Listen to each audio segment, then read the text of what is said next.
Cognizant to the needs of our learners, parents, and teachers, the Department of Education provided us with powerful tools for productivity that will allow us to foster critical thinking skills, problem-solving skills, communication and collaboration skills to be compassionate, responsible global citizens. Join us and discover new ideas in our series of professional development training program with the ICT's Edtech Unit and Microsoft Education Philippines. Together, we will equip our learners and empower our fellow educators for a dynamic future. Para sa bata, para sa bayan, at para sa guro. Sulong Edukalidad.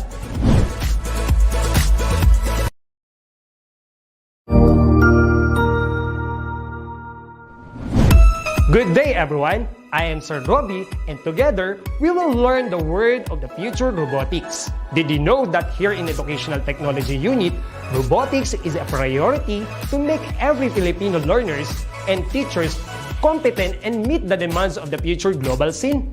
Wherein teachers, students, and parents who wanted to learn robotics is just a click away for free. Robotics is an interdisciplinary field which integrates computer science and engineering. It involves design, construction, operation, and use of robots to assist human activities. Are you ready for this transformation? Soon in ICT's Educational Technology Unit. Come and join us and love the future para sa bata, para sa bayan, at para sa guro. Sulong Edukalidad.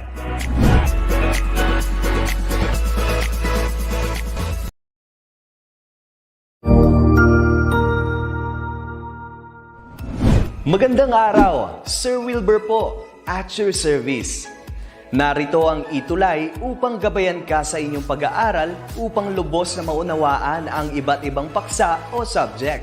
Ang ETUlay ay isang free online tutorial class na pinangungunahan ng ICT's Educational Technology Unit sa pamumuno ni Undersecretary Elaine Del B. Pascua. Ang programang ito ay hindi lamang para sa mga bata, kundi ito rin ay magsisilbing gabay sa mga magulang at mga guro kung paano nila ituturo o gagabayan sa bawat asignatura ang kanilang mga anak o mga estudyante. Sa kasalukuyan, ang self-learning module mula sa rehiyon ng Calabarzon at kilala sa tawag na Pivot ang ginagamit sa ating ETUlay online class. Kaya ano pang hinihintay ninyo? Ihanda na ang inyong mga ballpen o lapis, papel o kwaderno at samahan kaming itulay ang pagkatuto para sa bawat batang Pilipino.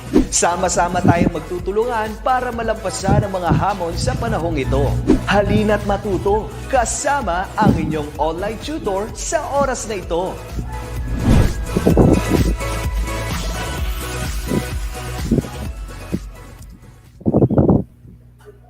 Yes, hello, good afternoon po sa lahat ng ating mga learners, ating mga magulang at sa mga kapwa ko, educators sa Luzon, Visayas at Mindanao. Isang magandang hapon po sa inyo at isang happy Monday po sa ating lahat. Of course po, makakasama nyo muna ako ngayon pansamantala ang Tutor of Hill para po sa ating Science 4. Yan. Ako po hahalili muna pansamantala para po kay Tutor Cherry. Ayan. So, welcome po sa quarter 4 para sa ating first week. Nasa fourth quarter na tayo. Ang bilis ng panahon ng mga grade 4 learners at alam kong konting tiyaga pa at konting sipag pa matatapos na rin ang ating school year na ito ng matiwasay at maayos. Ayan, so magsimula na tayo ng ating lesson para sa ating quarter 4. Okay, so sabi ko nga kanina, tayo ay nasa quarter 4 na para sa ating first week. So, tayo ay, it's Monday today and it's Happy Monday for science, ating mga science thinkers. And tayo ay nasa Science 4 para sa ating Week 1. At ang pag-usapan natin ngayong hapon, mga grade 4 learners, ay tungkol sa types and characteristics of soil. At muli nga, sabi ko, kanina ay ako ay humalili lamang sa ating Tutor Cherry na ngayon po ay medyo may ginagawa lang na mahalaga para sa DepEd TV naman. So wag natin kalimutan na i-like at i-share ang ating Facebook page para sigurado mas marami pa tayong makakasamang grade 4 learners ngayong hapon na ito. So wag kalimutang i-like at i-share ang ating DepEd Philippines, DepEd Edtech Unit, DepEd TV at DepEd Tayo. Huwag din kalimutan mag-subscribe sa ating official YouTube channel, ang DepEd TV Official, DepEd Philippines at Educational Technology Unit. Ayan. So, batiin lang muna natin ang mga kasama natin this afternoon. Binabati lang natin ang good afternoon from Pangaw Integrated School, Grade 4, Ricarte Mohon, San Jose, Batangas, at sila Sir Joel M. Arceo from SD Olipas City at ang kanyang principal, Ma'am Aleli. Magandang hapon po. And good afternoon then watching from Commonwealth Elementary School, si Lovely Mary Digo, Carlo Honghong from Commonwealth Elementary School, advisory ni Sir Russell Sibulan, at ganoon din sa Grade 4 Innovative, sila Kyle Mirasol at kila Hazel Maria Ligaya, sila doon ng mga classmates at sa mga tutors. Magandang hapon. And of course, Gloria Erfelo from Lumbang Elementary School. At batiin din natin sila Jacqueline Gutierrez, Kian Anthony Inostro from Calibo Pilot Elementary School. And from Gapan North Elementary School, sila Ramiel Lui at si Fiona Ariola na binati natin kanina. And from DepEd tayo Kapayas Elementary School. And from Division of Sarangani rin, kila Ading Hotaro Naruto Martin. Magandang hapon po sa inyong lahat. So mamaya tatry natin ulit bumati sa ating mga kasamang Grade 4 learners at sa lahat ng mga kasama nating viewers this afternoon. Ayun, so from Bacolor Elementary School, si Gerline Patdu po. And then from Tilapayong Elementary School, si Yuan Gabriel Fajardo. So tuloy po natin. So let us continue. Sabi nga natin kanina, wag natin kalimutan na makasama si teacher or si tutor Cherry natin. Of course, sa DepEd TV, abangan din siya dahil sa mga episodes niya for Health 5. Ayan. Ang ating Health Terrific Time with Teacher Cherry sa DepEd TV. Soon yan, marapit na pong lumabas sa mga bagong episodes ng DepEd TV natin. And, of course, alamin muna natin ano nga ba ang ating objective this afternoon. So at the end of the lesson, we were able to compare and contrast the characteristics of different types of soil. So malalaman natin kung ano-ano bang iba't ibang uri ng lupa na meron tayo dito at malalaman din natin kung ano nga ba yung mga properties na meron ng iba't ibang uring ito. Okay? So good afternoon then from Lipas City, SDO Lipas City, and from Commonwealth Elementary School si PBT, and Dagat Elementary School of Navotas City si Anika Faith Amores. Magandang hapon. Okay, so let us continue. So ngayon sasagutin muna natin, what will the earth be without soil? Ano kaya ang mundo kung walang lupa? Sa palagay natin, ano kaya ang mundo kung walang kalupaan? So malamang no, wala tayong saan kaya tayo titira kung walang kalupaan ng ating mundo? Saan kaya magtatayo ng bahay? Posible kung puro karagatan to, siguro nasa ilalim ng dagat ang ating mga pamamahay at kailangan pa natin gumamit ng submarine para lang mapunta sa ating bahay bago tapos aakyat tayo ulit sa ibabaw naman ng karagatan para makita yung ika nga araw, di ba no? So ano nga kaya ang mundo kung wala itong kalupaan? Ayan. Hello po Jillian Mayban, watching from Bacoor City. Magandang hapon. At Cecilio Punsalan, magandang hapon. Sabi ni Kian Anthony Inostro at ni Cleo Punsalan, underwater house or wala po tayong bahay. Ayun. Tama yung mga yon, posible yun, no? Good afternoon, Martin Angel Dave from SDO Isabela, sa si Ma'am Lina Montalvo Gama, ang kanyang advisor. Magandang hapon. So, ito naman sumunod na tanong. What could be the importance of soil? Ano naman kaya ang kahalagahan ng kalupaan o ng lupa? Ano kaya ang sa palagay ninyong kahalagahan ng lupa? So, sabi nga natin kanina, di ba, kung wala daw kalupaan, posible wala tayong pagtatayo ng bahay or may mga underwater houses tayo katulad ng sinagot ng ating classmate kanina na si Cleo Fresha. So, ano nga kaya ang kahalagahan ng mga kalupaan or ano kaya ang mahalagang maidudulot sa atin ng pagkakaroon ng lupa? So, mamaya sasagutin natin yan. And of course, ano pa kaya ang isa nating katanungan? Do the different types of soil differ from each other? So, yun bang mga soil natin ay magkakaiba kaya? Meron kayang iba-ibang uri ng lupa? So, aalamin din natin yan ngayong hapon na ito. Good afternoon from Sayos Mikojay Lingan. At sabi ni Cleo Fresha, dito tayo nagtatanim. Ayun. Ang kahalagahan daw ng lupa ay din daw tayo nagtatanim. Sabi naman ni Fiona Ariola, mahalaga po ito para magtanim ng halaman o mapagtayuan ng bahay. Okay, that is correct. Very good. Hello, watching from DepEd CLSU LM Lab Schools, Muñoz, Nueva Ecija, si Vian, Hermione, Angeles, at si Ramiel Lui. Hello, magandang hapon. Okay.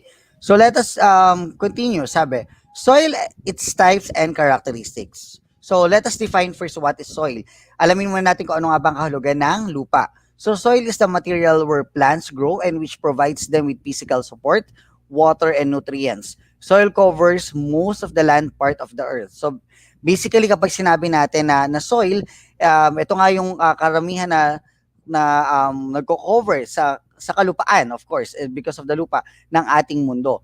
At basically, ang soil naman natin ay dito naman, sabi nga, tumutubo yung mga halaman kung saan din nakakapag-provide dito ng physical support, can be water or nutrients to our plants. And same with 'di ba, kapag meron tayong mga, alam niyo yung mga bukal ganyan, 'di ba, pag sabing bukal minsan nagagaling siya sa lupa. And then bakit kaya nagkakaroon ng tubig? So basically, 'di ba, sila kasi yung nagko-cover din ng mga bukal natin na yon, and then may mga nutrients tayo nakukuha doon at meron tayong mga nakukuha minerals din doon, okay? So sabi, we can have food source, sabi ni Kian.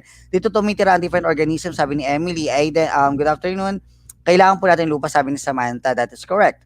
And then, so yun yung mga sagot ng ating very good, that is correct, no? So basically po yung lupa natin, sabi nga, dun tayo makakapagpa-lago ng mga halaman natin, and then pwede nating tayuan din ng mga bahay. So basically, dun nagkakaroon ng mga physical support. Kasi nga kung wala tayong kalupaan, hindi naman tayo pwedeng lulutang lang basta. Though we have the water plants, pero hindi naman pwedeng lulutang lang yung mga like sa yung bahay nga natin nakalutang sa karagatan or kung saan man.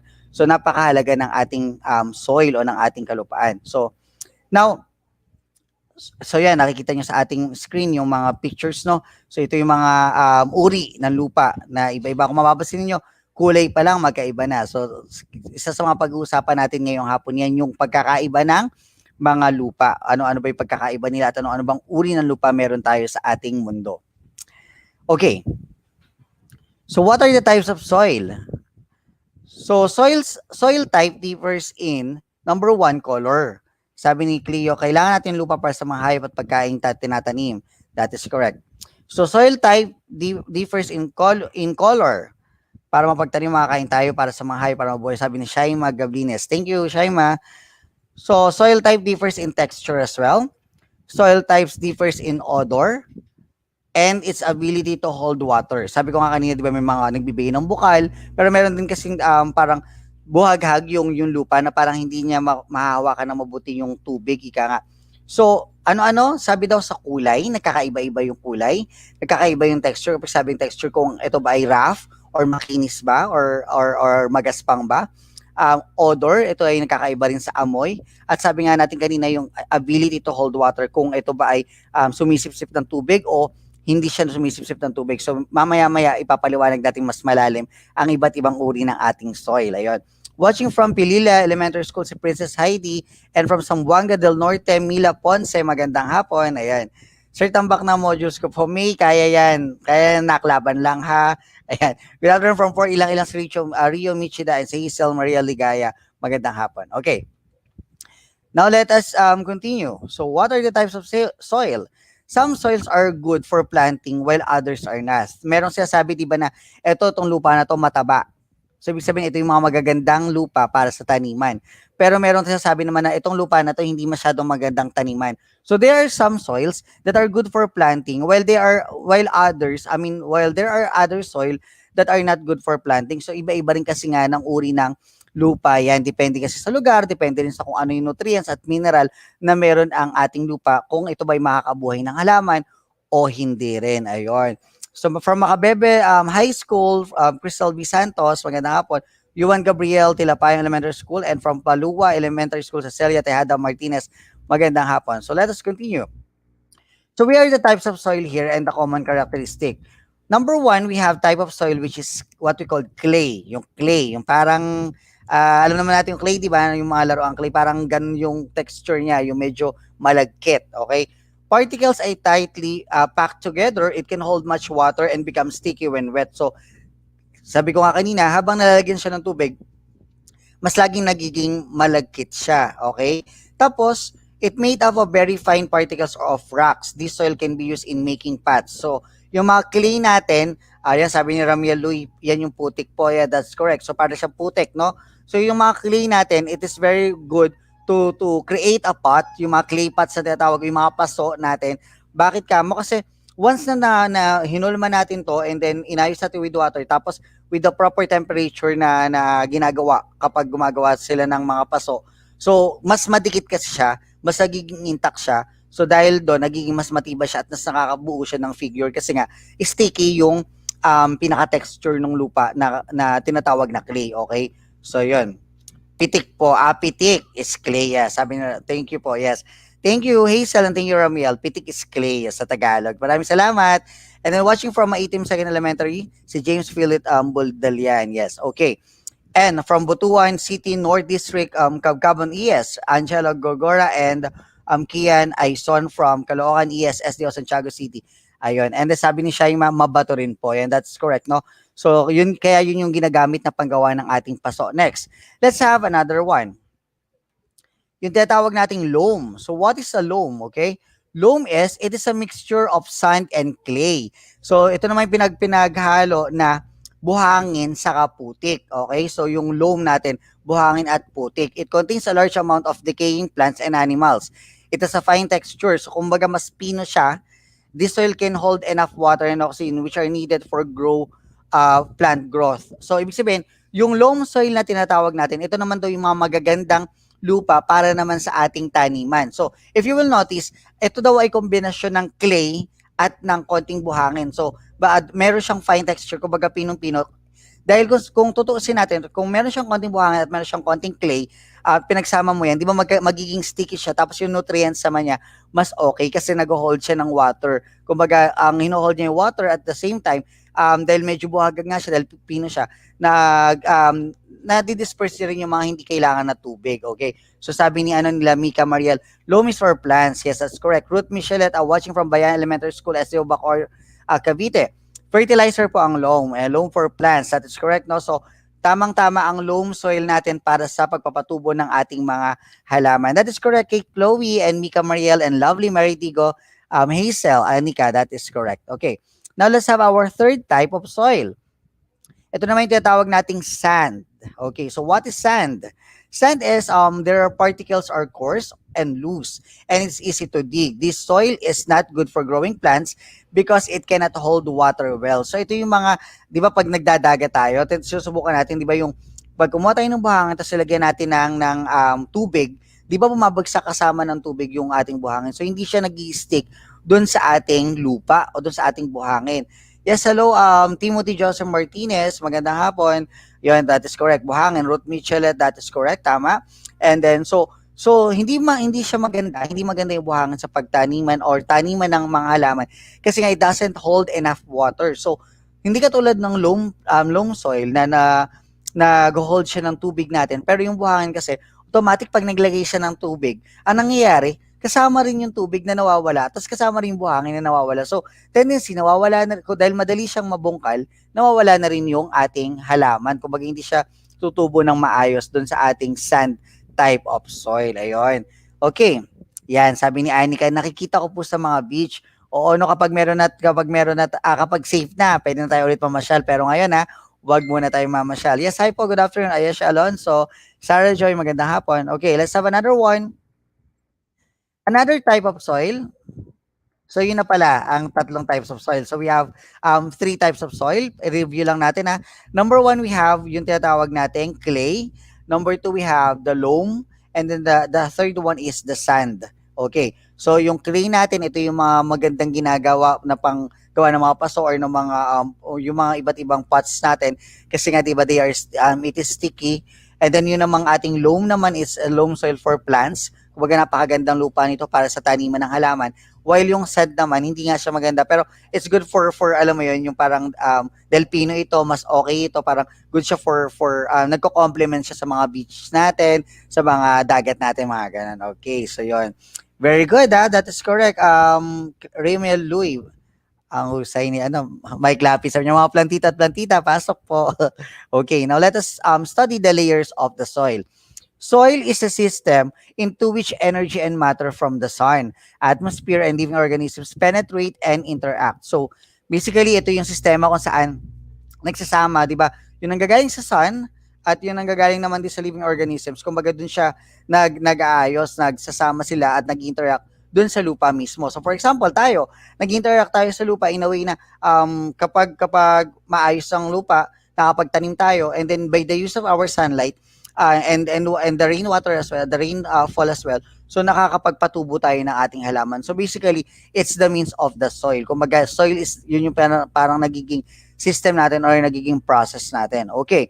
Now, Here are the layers of the soil. Sa pinakailalim ng lupa natin or ng ating mundo, meron tayong tinatawag na bedrock. Okay? So we have yung pinaka parang bato-bato dyan. So, tapos, yung susunod natin is yung tinatawag na parent rock. And then the third is the subsoil. And then the last is the what we call topsoil. So we have how many layers? We have 4 layers.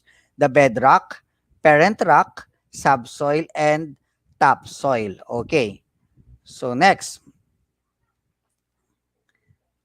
So the topsoil is the uppermost layer of the soil. Sabi nga kasi topsoil, so siya yung pinaka mataas. This layer is rich with organic materials called humus and with minerals needed for plant growth. Humus comes from decaying plants and animals. So dahil di ba meron tayong mga halimbawa, nabubulok tayong mga halaman, nabubulok tayong mga let's say prutas, yung mga organic materials natin, yung mga nabubulok natin na let's say patay na let's say mga dumi ng hayop din, and at the same time mga let's say patay na hayop, 'di ba? Yun yung mga yun, pag na-decay sila or nabulok na sila, ang tawag doon ay humus. And dahil kasama sila doon sa pinaka-topsoil natin, ito yung nagbibigay naman ng fertilizer sa ating mga halaman na bagong tutubo pa lang. And we call that the topsoil, yung pinaka-mataas or pinaka-ibabaw ng ating pinaka-lupa, okay? Good afternoon from Shamrock Elementary School, Lawag City, Ilocos Norte, Sipolo, Balowaloa, right? Okay, good afternoon. And from SDO Isabela, Region 2, good afternoon po, Ma'am Lina Montalvo Gama and kay Martin Angel Dave Nagum Presa, magandang hapon. Okay, so that's correct. Ayun, nakita ko yung mga comment ng mga classmates natin grade 3. So topsoil, grade 4 I mean. And then next natin is yung ating second layer of the soil, yung tatawag nating subsoil. So after yung topsoil natin, yung subsoil naman is located just below the topsoil. It is composed of loosely arranged rocks, sand, and clay. This layer is very rich with minerals that drain from topsoil. So sa lahat ng mga sinala ng topsoil, yung hindi na-absorb ng topsoil, napupunta ngayon dito sa ating tinatawag na subsoil. So basically, yung mga minerals, yung mga maliliit na butil na mga yung minerals and vitamins ng lupa na hindi na-absorb ng ating topsoil, napupunta sa ating subsoil. Ayun. Good afternoon po from Calibo, Pilot Elementary School, Calibo, Aklan, grade 4 SPED. Si Kian Anthony Inostro, magandang hapon. Si Ian Nathaniel Hernandez, magandang hapon. Okay, so yan yung pangalawang layer ng ating lupa. Next, the third layer of our soil is, ayun, the parent rock.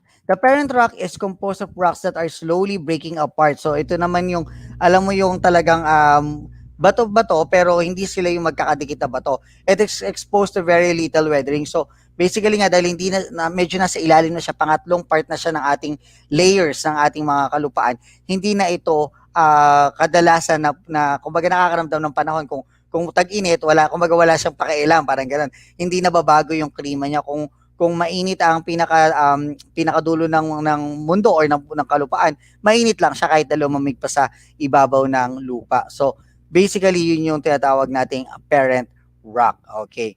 Next. At sabi ni Cleo, tungkol din po ba ito sa pagtatanim? Hindi po, tungkol po ito sa lupa natin. Hi, watching from Tagaytay, Sungay Elementary School sa Ayesha Alonso. Magandang hapon. Division of Cavite. Ayan. Okay. Next. Layers of the soil, our last layer is what we call the bedrock.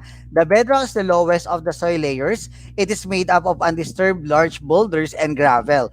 This layer contains materials that are good for constructing buildings and making roads. No plant life can survive in this layer. Okay, so good afternoon watching from Talibao, EC Calsiao to Pangasinan 1, si Mylene Perez Castro. Ayan.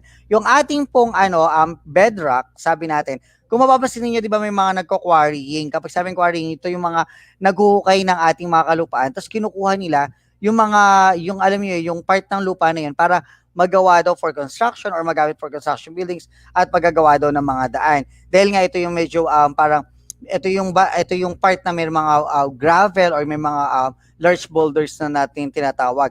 Yeah, sabi ni Cleo, para pong Minecraft, that is correct.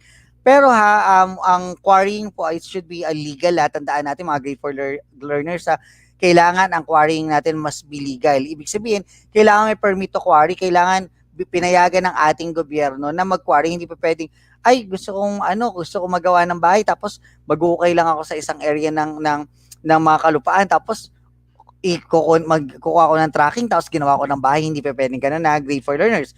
So make sure that we ask permission from the government. Kailangan na yung gobyerno magbigay ng permit sa atin para makapag-quarry tayo kasi hindi naman din natin pwedeng sirain yung ating kalikasan at kalupaan dahil lang sa gusto natin makapagtayo ng bahay or kung ano-ano pa man. Ayun. Good afternoon, watching from Nueva Ecija, Division SDO, Bungabon Annex, Ma'am Marisa Polante, grade 4 teacher from Hinerio ES. Hello po. Good afternoon, ma'am. Ayun. Okay, so let us continue. So let us have an evaluation. Let us read the following questions carefully. You type your answer in the comment box. Okay, so you try to check on the answer and you write your answer on our comment box. Yes, good afternoon, Sarah Joy. Ayan. Let's have number 1. Which of these is made up of smallest particles of rocks which contain decayed matter of plants and animals? Which of these is made up of smallest particles of rocks which contain decayed matters of plants and animals? Is it number 1 or letter A, land? Is it letter B, soil? Letter C, mineral? Or letter D, water? Your answer on the comment section for 10 seconds starts now. Ayun, may mga nakikita na akong sagot ha. Let us check your answer on our comment section. Salamat sa lahat ng mga grade 4 learners na kasama ko this afternoon na. But do not forget to abangan nyo lagi ang ating tutor Cherry dito lamang of course sa grade 4 science. Ayan. Pansamantala lang humalili sa kanya. If your answer is, let us check. Letter B, you are correct. Very good. So Sian Nathaniel Hernandez, you are correct. Fiona Ariola, Kyle Mirasol, Paolo Balaloa, that's correct. Anika Faith, correct.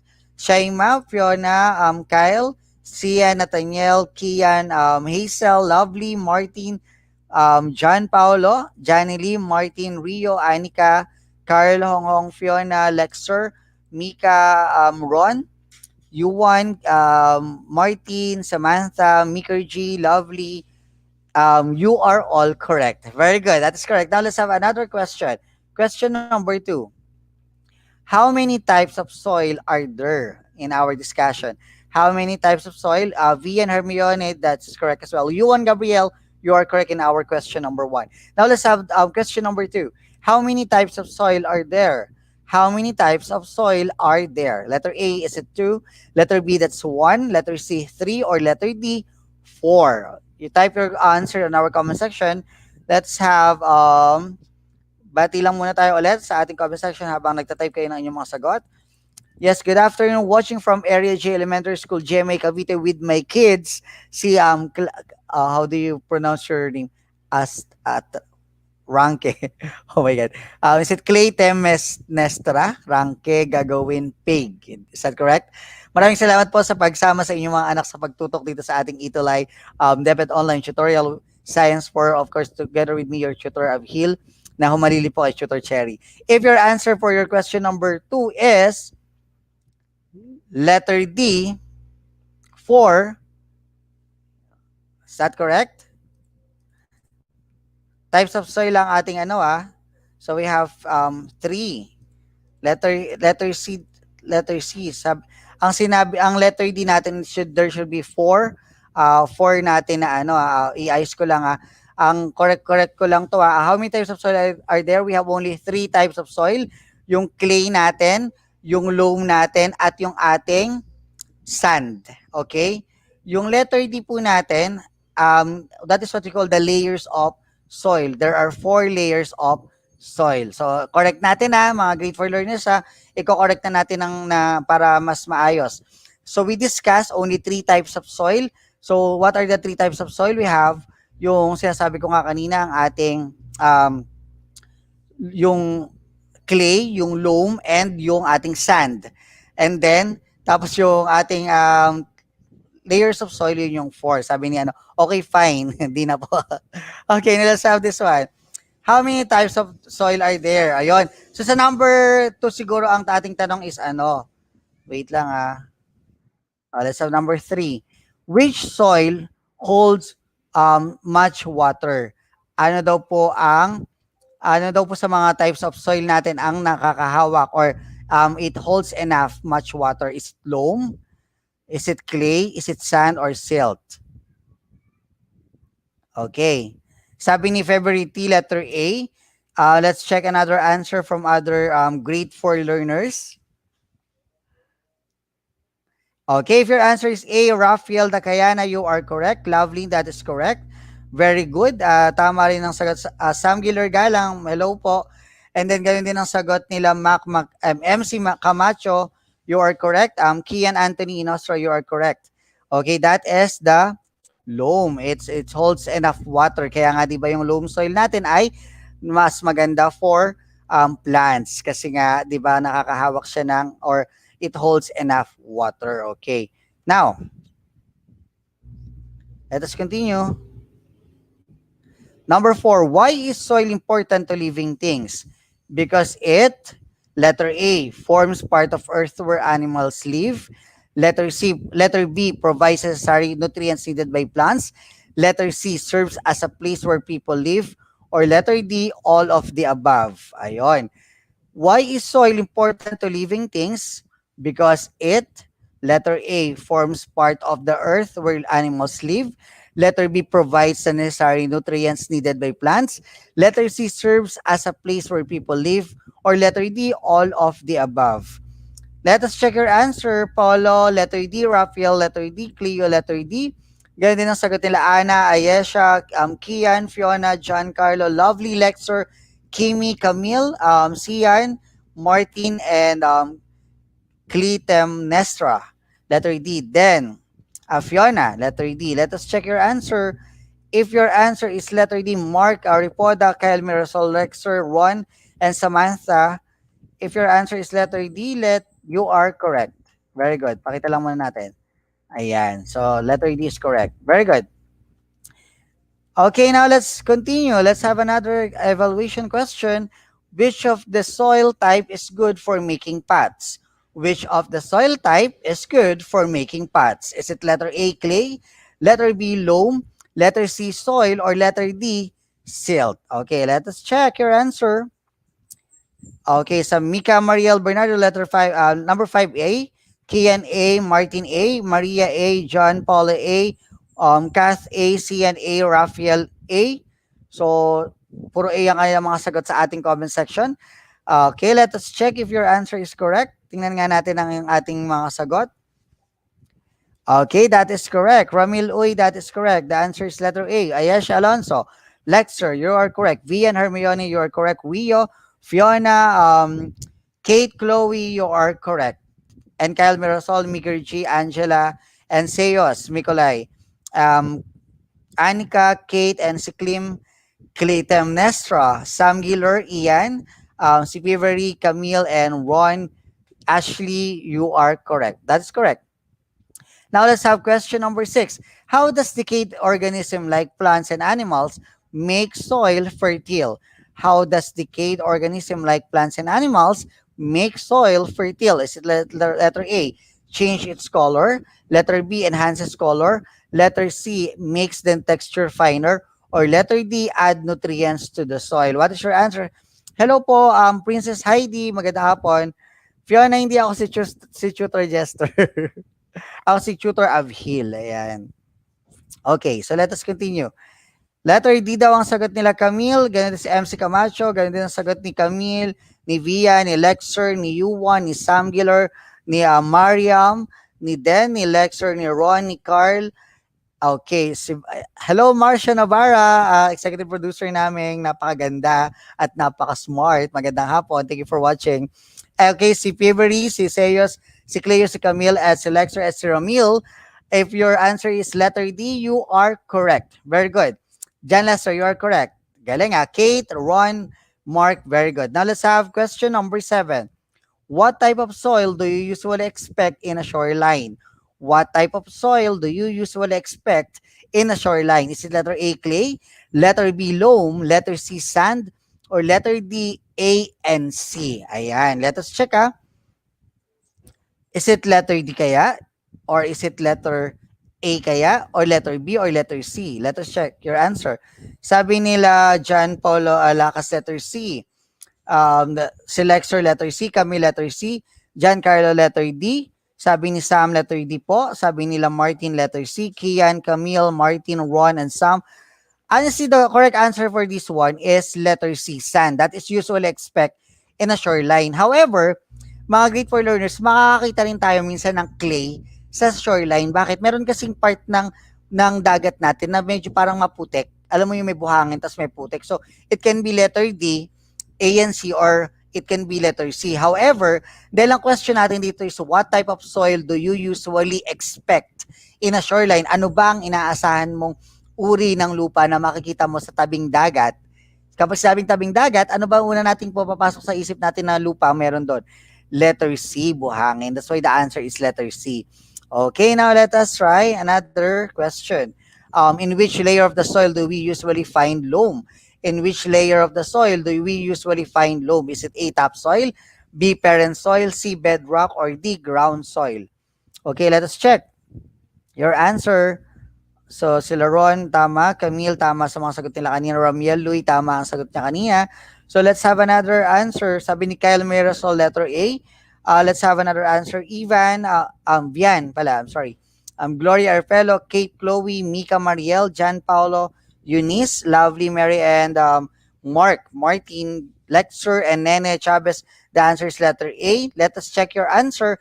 If your answer is letter A, you are correct. Very good. That is correct. Now let's have another question. Okay, so that's our last question para for the evaluation. Maraming salamat. And by the way, congrats sa ating terrific Cutie of the Week last week, sa ating last week para sa quarter 3 kay Ron Michael D. Arañas from Flores Elementary School, Antipolo City. Maganda.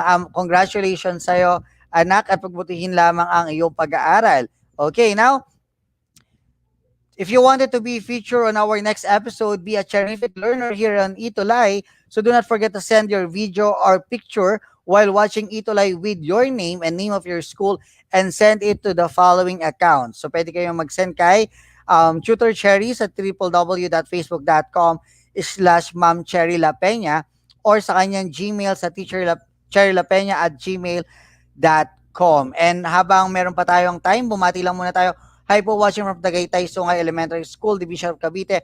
Always watching ETUlay sa Ayesha Alonso. Magandang hapon. And good afternoon, Tutor Maria Felisa. Magandang hapon. And yun, maraming salamat sa ating mga nakasama this afternoon, ha. And do not forget to like and share ang ating mga DepEd Facebook pages para naman siguradong mas marami pa tayong classmates sa mga kasama every Monday to Friday dito sa DepEd Online Tutorial. So do not forget to like and share our Facebook pages, ang DepEd Philippines, DepEd Edtech Unit, DepEd TV, at DepEd Tayo. At huwag din po kalimutan mag-subscribe sa ating official YouTube channel, ang DepEd Philippines, ang DepEd TV Official, at Educational Technology Unit. At huwag niyo pong kalimutan i-hit ang bell para masiguradong updated tayo sa mga information and updates na programa ng ating kagawaran ng edukasyon. Muli po maraming salamat sa inyong lahat na nakasama ko ngayong hapon sa ngalan po ni Tutor Cherry na makakasama nyo next week.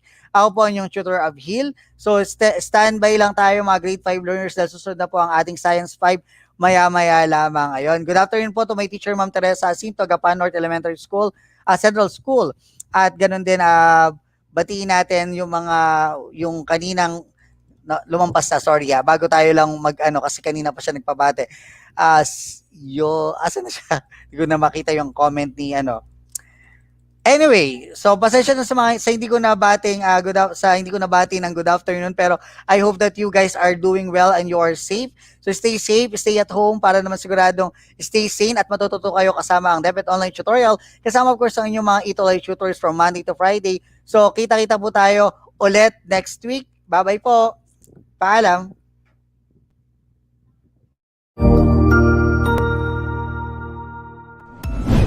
Sigurado ako na marami ka na namang natutuhan sa ating ETUlay tutorial session ngayong araw. Tandaan, ito ay hindi lamang para sa ating mga mag-aaral, kundi pati rin sa ating mga minamahal na guro at mga magulang na kaagapay natin para maituloy ang pagkatuto sa kabila ng nararanasang pandemya. Patuloy ding sumubaybay sa DepEd TV para sa mga araling ginawang video episodes. Mapapanood ito mula Lunes hanggang Sabado, alas 7 ng umaga hanggang alas 7 ng gabi sa inyong mga telebisyon. Abangan bukas mula alauna ng tanghali ang iba pang aralin sa ating ETUlay free online tutorial session sa English. I-like and subscribe at manatiling nakasubaybay sa ating ETUlay tutorial session sa DepEd Edtech Unit FB page at Educational Technology Unit channel sa YouTube at sa DepEd Tayo at DepEd Philippines social media accounts. Paalam!